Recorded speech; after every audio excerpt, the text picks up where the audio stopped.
Hey, I'm Jeffrey Masters, and we are kicking off our brand new season with one of the great photographic innovators of the last century. That is Duane Michals. Now, Duane did two big things that changed how we think about what is possible in a photo. One, he shot scenes, different narrative sequences of photos that all told a story. This was the 1960s, 1970s, and doing this, it was unlike anything else anyone was doing back then. And then two, Duane would write by hand near and around the photos. This was not just the title, but full messages. Here, for example, there is a famous photo of a young couple, and they're sitting on the bed holding each other. They look happy, they're smiling, and you think, oh, okay, that's really great. But then you read the message. It says this: "This photograph is my proof. There was that afternoon when things were still good between us, and she embraced me, and we were happy. It did happen. She did love me. Look, see for yourself." And suddenly, that previously happy photo, it's flipped on its head. As you'll hear, Duane never learned any of these established rules of photography, and so it was easy to abandon them. He shot commercially for Vogue, for Gap, as well as creating work that appeared in museums and fine art spaces. You'll hear us talk about that work, about his lifelong partnership with Fred Gore. The two were together for 57 years, and I think you'll like this. In all my years of doing this show, Duane is the only person I've ever talked to who has threatened to slap me in the middle of the interview, so get excited for that. And then lastly, we have a bunch of Duane's work on our Substack, so if you want to check those out, there is a link to that in our show notes. All right, without further ado, this is LGBT Q&A with Duane Michals. Duane is 92 years old, and we spoke last year at his home in New York City.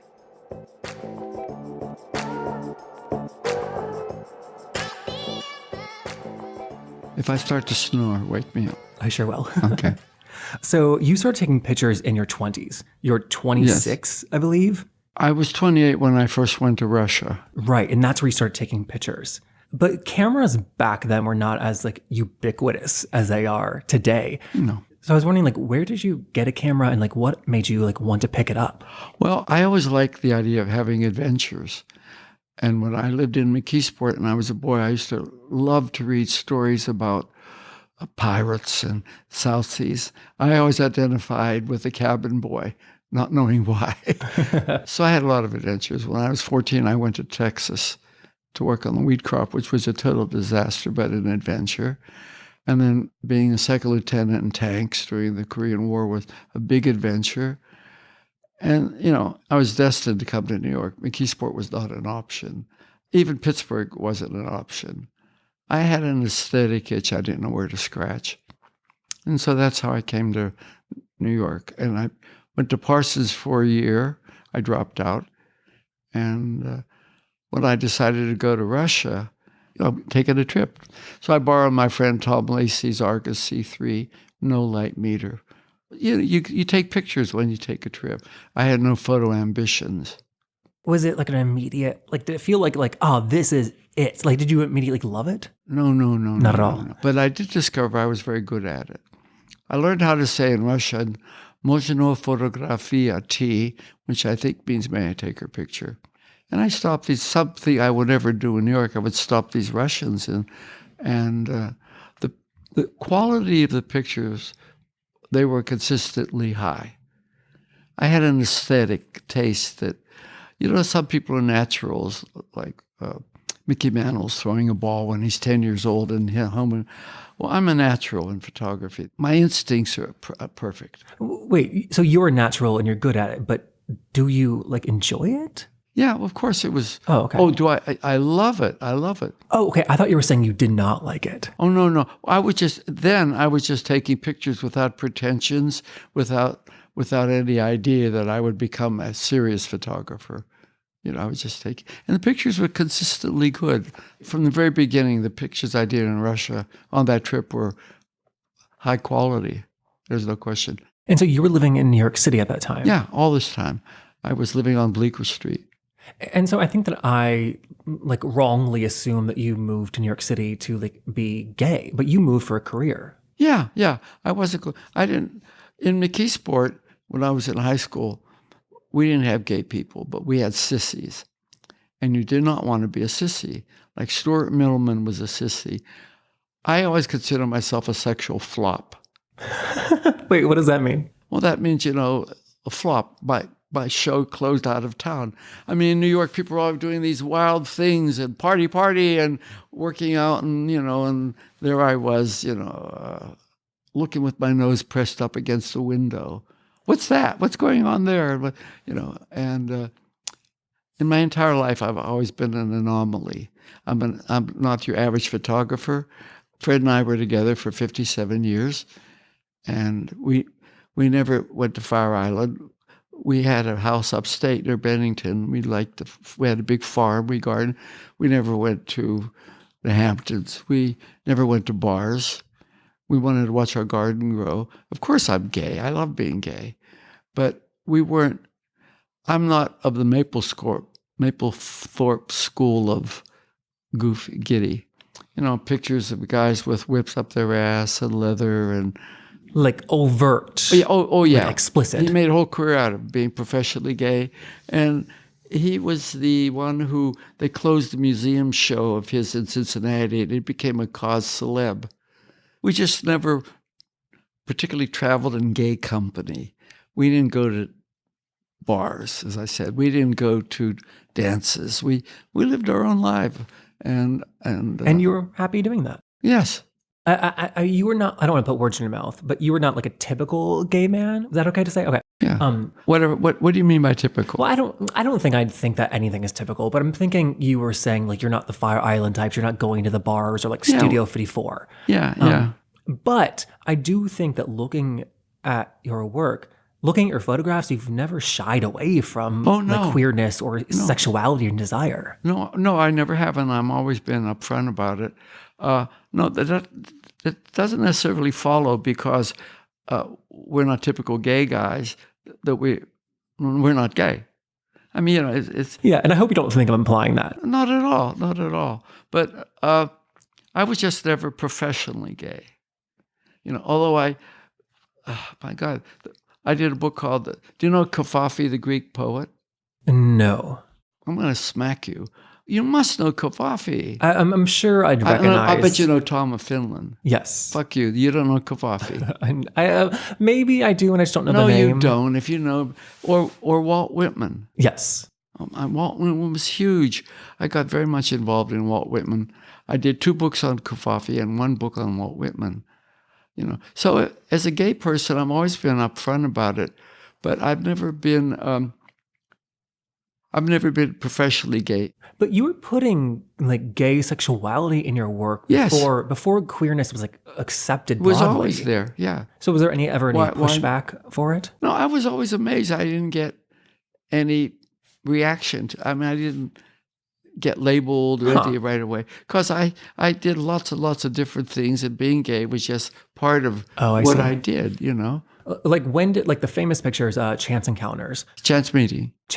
Yeah. What year was that? That was in, I don't know, 60s, late 60s, 68, 69, 70. I don't really know. But it was, let's say like late 60s, early 70s. Yeah. To me, it was just, the queerness was so obvious and present, and yet I'm just not used to seeing that in art from the time. But also that particular version, it wasn't about 2 hustlers walking by or 2. Like 2 guys are walking by. Well-dressed men. 2 men. Yeah.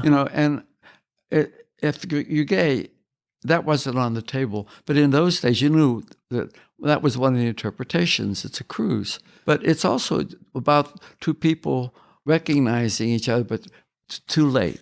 The moment had passed. And you're not only interested in male sexuality. It could have been 2 women. Yeah, women are all in your work too. Yeah, yeah, absolutely. I'm an equal opportunity expressionist. I'm talking to somebody about doing another book, and they said, "What do you want to do?" And I thought, well, I'd like to do a book called The Expressionist, because it's not about photography. It's not about I write, I photograph, I paint. I do all kinds. That's my sculpture there. Really? Yeah. I do all kinds of things. So I don't label myself. But so it's how well do you express yourself?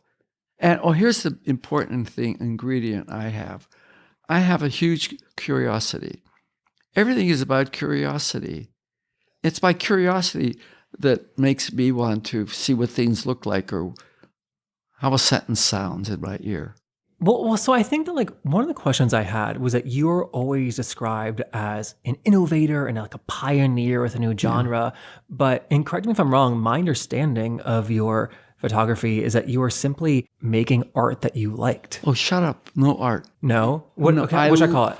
I hate the word Oh, I'm art. sorry. What should I say? You Photos? said art. No, I'm doing my work. Work. So, My work. but so like my understanding is like you were not trying to like, and correct me, like it just seemed like you were just shooting what you wanted to shoot and not reinvent anything. No, I had to reinvent. First of all, I began to tell little stories. Yeah. First of all, I did double exposures by accident. This camera was so cheap. Rather than say, "Oh, look, I screwed my, it's a double." I thought, well, that's interesting. And then I began to learn everything on the job. So first I did double exposures. And then I began to tell little stories. The moment before the decisive moment, the moment after. I was this, So, and then after I did that, I began to write with photographs. I did a picture called Letter from My Father. It's my mother, my father, and my brother. And if you looked at the pictures, it shows you exactly what my dad looked like when he was in his 50s and my brother was 20 or whatever. But I wrote about it because it didn't tell you, it described what they looked like, told you nothing about my relationship with my father. So then I began to write with photographs, and everybody knew a photograph is worth 1,000 words. No, not at all. And so I began to write because it's the only way I could express myself was to. Because I didn't learn the photo rules, it was very easy for me to abandon them. Yeah. You are, as I say, you're either defined by the medium. Well, I redefined the medium. And that was conscious too for you. Yeah, absolutely. Absolutely. I consciously wrote about my mother, my father, and my brother, because you could never see that. And that's what gets me so angry about following the rules and people believing that you photograph two strangers running across the street and one is giving the other one a finger. They go, oh, wow, that's something. Or beautiful people. For example, if you look at a Bruce Weber picture of some beautiful college boy, leaning against the wall, and people say, like, wow, what a beautiful picture. No. It's a very ordinary picture of a beautiful guy. It's the guy if that was an ugly guy leaning against the wall, you wouldn't say that's a beautiful picture. You would say, something nasty. But the thing is, the photograph itself is very ordinary. It's a very straight, unimaginative. The identification of beauty is the least of the problem. I mean, it's a given. I've done over 40 books, and I did a book called Questions Without Answers. Yeah. And in there, I asked, what is beauty? I asked all these questions, and I tried to get into what is death, what is beauty, what is old age, what is youth, So it's curiosity. And so, I think it's clear looking at your work, you're not interested in like beauty only, right? Or at all. No. So when you're trying to shoot a portrait, like what are you trying to do or capture? Oh, portraits are another thing. I had a very successful commercial career. Right. But I was wondering if like your commercial career was a challenge because when you're shooting for like Vogue and Esquire, like you don't have the end say. Oh, no. Well, I did if I was doing a portrait, but I did commercial work. I did Benson and Hedges. I did Vogue Paris collection, Mirabella's Paris collection. Let's see. I did a big story on Eskimos for Esquire. I worked on the Olympics for the Mexican government hired me to photograph about Mexico for the Olympics for an agency, And you felt like you were able to shoot the photos you wanted to shoot. Yes, always. Oh, People even hired stuff. Me, but if I was doing an assignment and I did big campaigns, Scientific American for 5 years, Massachusetts Mutual Insurance Company for 11 years, 10 years, something. And my favorite story is when I started out not knowing anything, and I was doing a job, and a young woman came up to me and said, "Are you Duane?" I said, "Yes." She said, "Well, what are you doing here?" I said, well, I'm making a living. She said to me, oh, I would never sell out. And I want to say, honey, you have nothing to sell. It's much harder to be a commercial photographer. Are you kidding? All these arty-farty photographers wouldn't last for 5 seconds in the commercial market. Why is that? Because they're not equipped to. They're very good at photographing their girlfriend's ass or 100 pictures of flowers or what the fuck. But to have to go someplace and to photograph the president of IBM, I used to work for a magazine called Show. Well, Show was in the 60s, and it was a precursor to Vanity Fair. Smart art, big deal. And they sent me, I'd been taking pictures for 6 months. I hardly knew what I was doing. And they sent me out to Hollywood to work on a movie called It's a Mad, Mad, Mad, Mad World. But it had all the big stars in it. I'm flying first class. Hello, yes, I have more champagne. And I think, what am I doing? I've only been taking for 6 months photographs. Do they know that I don't know what I'm doing? Then I thought, well, they could have sent Bresson, they could have sent Robert Frank. Here's what I said to myself: self, schmuck. They could have sent any, but they sent you. What you do is the solution. And then I began to value what I did, and that was very liberating. And so, when you're shooting people, you're not trying to capture beauty. What are you trying to capture? Well, don't use the word. Yeah, no. I try to identify something of what's happening at the moment. I did a lot of celebrities, and here's what happened. I had a thing where Vogue would say, Kim Novak is at the Plaza. She's free between 3 and 4. Can you take her? Yeah. I'd get there at 3. Before me, Time magazine had just left, and after me it was going to be the New York Times. So I would go to a hotel room with Kim Novak, and so I have the light. Then what do? I didn't have a formula. I wasn't like Avedon where you do headshots. Those are headshots. They're big passport pictures.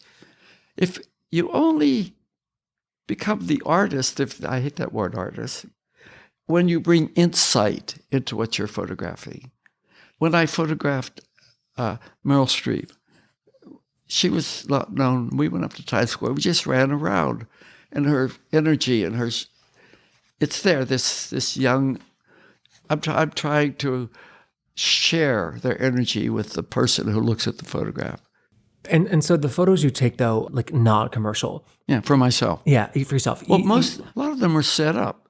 Like the 2 guys on the street, that was set up. Right, because you stage your photos. Yes. You're not this like documentary photographer going out. No. I had done documentary photography, but I stage everything. And I think what like draws me to your work is that they're not literal. Like for example, during the AIDS crisis, you were not out there shooting men living with AIDS. No. You were creating photos like a interpretation. Well, I was doing my expression of what I thought. So what I did was simply a guy with his head down, and he looks like he's dead. He's asleep.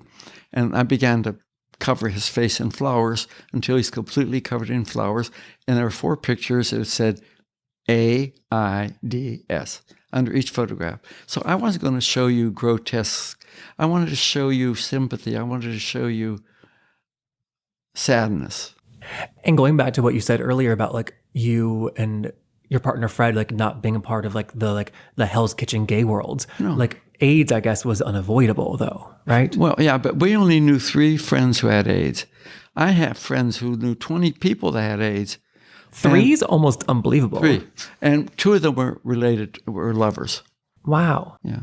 I mean, it's just a fact. What about like you were in New York City during like when the Stonewall uprising happened? Like, did that make an impact on you at all? Yeah. Really? Well, we lived down the street. We lived on 9th Street between 5th and 6th, and this was around the corner. Yeah, I thought it was terrific. I was very much for gay people. Did you ever see a picture I did called The Unfortunate Man? It's a picture of a guy, a naked man. His back is toward the camera. He's leaning against the wall like this. And he's got men's boots on his head. And then the text said, the unfortunate man could not touch the one he loved. It had been declared illegal by the law. Slowly, his hands became toes, and he began to wear shoes, boots on his hands to disguise his shame. It never occurred to him to break the law. Think about it. Gay guys pretending that they're straight or getting married and all that kind, they have to break the law. So I would never show guys with signs, but I would show you the nature, and I did my Kofafi. The Kofafi book was called All Mr. Kofafi. There's a picture in there of an older man reading the palm of a young man. And it's in a room filled with debris. And that's the picture. But the text said he could see quite clearly in his hand that there would be a terrible tragedy. But I couldn't tell him that. And so I lied. You've got to separate the nature of something from what it looks like. And the text, writing on photos helps with that. Oh, absolutely. I'm an expressionist. Text has always been with a photograph. You'll see a picture of Trump hopefully falling down the flight of steps, and underneath it will say, Trump falls down the flight of steps and breaks his neck on January 3rd in Washington. The text, the writing tells you what you see. But what I write about is what you cannot see. I augment the photograph. Where the photograph fails, they fail all the time. So I write to tell you, to expand my ability to communicate something. How often are you like workshopping the text? Like, do you ever write something and say, like, that's not correct? Like, read to it? Are you kidding? I have pages. I've got tons of, here, hold on. Yeah. I don't know how many of these I have. They're everywhere. This is one I just finished. Oh my God. So just pages and pages of writing. So are you're like figuring out what the text should be and how it should look? It looks like. Well, no, I think. Oh, here's what there. But I mean, I've got at least 20 of these. I write more than I take pictures. Really? Yeah, I work things out. I love language. I make movies too. Have you seen any movies? Yeah. Oh. And also, you moving into movies makes total sense, and since you've been like directing scenes in your photos for years. Oh, I've always said it's the next logical step. I've done about 40 movies. What made you move into film? Because I've realized you could make films. I'm not. To me, the key word is expression. Now, when I think, here I am who knew nothing about photography, and I did all these things with the camera, and now all people in my generation, they're either dead or they're taking the same fucking picture. And what I've done in making the films, it completely liberated me, with the computer. We could do all kinds of things. So it completely liberated me. Are you doing films more than photography now? Yes. Oh, absolutely. Totally. Yeah. And I love it. And I think that's why I'm so lived, is because I have a lot of energy, and my energy is I never needed anybody to give me assignment. It's always been my curiosity. With your work, you've, it sounds dumb to say, but you've always been like asking big questions. You had that book, Questions Without Answers. Yeah. Like, what are the big questions you're like tackling now? What is life? It's the same question. The same question. Because they never have any answers. What is life? What is death? What is the universe? What is happiness? So those questions have not changed as you've entered your 90s? No, not at all. Really? Yeah, because in fact, I've always been aware of death, always. My second book was Joining Spirit After Death. I've done Death Comes the Old Lady, Spirit Leaves the Body. I've done so many variations on it, but it's very much tied into my meditating too. I meditated for 8 years. And then I recently did mushrooms. But I had a terrible trip, terrible. And I think it's because it was a big downer. I was lonesome. I was melancholy. And somebody said it's probably because I tapped into my grief for Fred. Fred was sick for 7 years. He had Alzheimer's and Parkinson. I would never send Fred to a place. I don't care what it cost. And so I think I tapped into my grief you know. Before that experience, would you have said that you were still grieving for him? Oh yeah, the grief never goes away. I have to be very careful so I don't indulge myself. There are certain things that set it off, certain things. He died in 2017. Yeah. Can I ask, what has been most surprising about grief for you? Oh, the depth of it. To the depth that you were involved with somebody, that's to the same depth that, if it just been fleeing or something, we spent 57 years together, and we evolved in our relationship too, which is really great. And of course, to that depth, it's if I permit myself, I get carried away. Let me know if it's too much, but I just was wondering, 57 years of somebody, is that luck, or do you have a trick? No, no, you have to work at it. You don't work at luck. But it was, I'm very lucky. I'm extreme. As a matter of fact, I'm a little bit, do you believe in luck? I have some days, yes, some days no. Well, I think we make our own luck. Luck to me is seizing the moment. I always say I shoot first and ask questions later. People are afraid to fail. That's why they don't risk anything. You will grow more from your failures than you will grow from your success. You will get trapped into a success. But if you're smart, you'll learn from your failure. And you feel like you never got trapped in your success? No. Really? No. It's very interesting. Now I begin to see my history. And by my standard, I've been very successful. I've been successful as a commercial photographer. I've done 4 Life covers. I did a Synchronicity album for Police and all that stuff, and Carly Simon, but I never noticed it. But now that I'm ancient, I'm noticing it. That must feel good. It's nice. It's nice. It's comforting. I could have failed just as well, but I did it on my own terms. I never kissed any ass. I'd like to have, but I never had to kiss any asses. And so the commercial photos, they paid for everything else, right? You'd be shocked how much commercial work I did. And I'm proud of it. I really am.